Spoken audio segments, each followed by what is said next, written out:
श्री गुरु तेग बहादुर साहिब के 350वें शहीदी दिवस को समर्पित पंजाब सरकार की श्रद्धा और सत्कार से भरपूर पहल। पंजाब के 23 जिलों में गुरु साहिब के जीवन और बलिदान को दर्शाते light and sound show. Srinagar, Gurdaspur, Faridkot और तख्त श्री दमदमा साहिब, तलवंडी साबो से अनंतपुर साहिब तक 4 महान नगर कीर्तन तथा 23, 24 और 25 नवंबर को अनंतपुर साहिब में होने वाले भव्य समागमों में मुख्यमंत्री सरदार भगवंत सिंह जी मान की ओर से सभी को नतमस्तक होने का हार्दिक अनुरोध। आइए अपनी अटूट श्रद्धा और सत्कार के साथ इन समागमों का हिस्सा बने। Let's begin with the top story that we are following for you, which developed over the weekend, and it's important to put that in perspective as the union government has rolled out a sweeping overhaul of India's labour laws, merging 29 separate regulations into 4 new labour codes that came into effect on November 21st. Now, these include the Code on Wages, the Industrial Relations Code, the Social Security Code, and the Occupational Safety and Health Code. The aim is to modernize India's labour framework, boost ease of doing business, and better protect workers. And whether you're a full-time, part-time employee, a contract worker, or even on a digital platform, these new rules could change your earnings, your job terms, your benefits, as well as your rights. Now, let's take a look at some of the key changes that every employee needs to know. First, minimum wages have now been expanded to cover every worker, whether you're in the organized sector, the unorganized sector, small establishments, or even a gig worker. A national floor wage will be set, ensuring no worker falls below a basic income level. Next up, a new standard definition of wages means your basic pay must form at least 50% of your salary.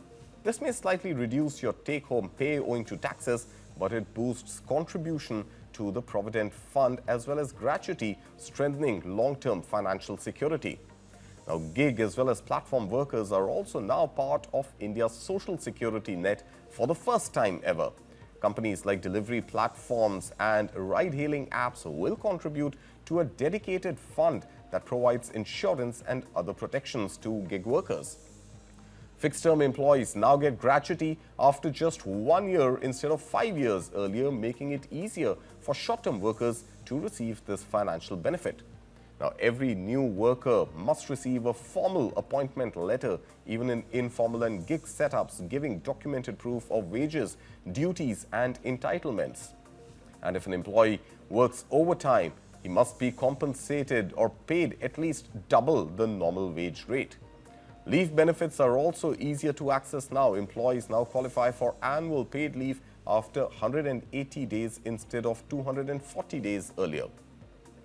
Women can now work night shifts across all establishments, but only with their consent and with mandatory safety measures in place, ensuring both equality as well as protection. Work-from-home arrangements have been formally recognized for the services sector, giving more flexibility to both employees as well as employers.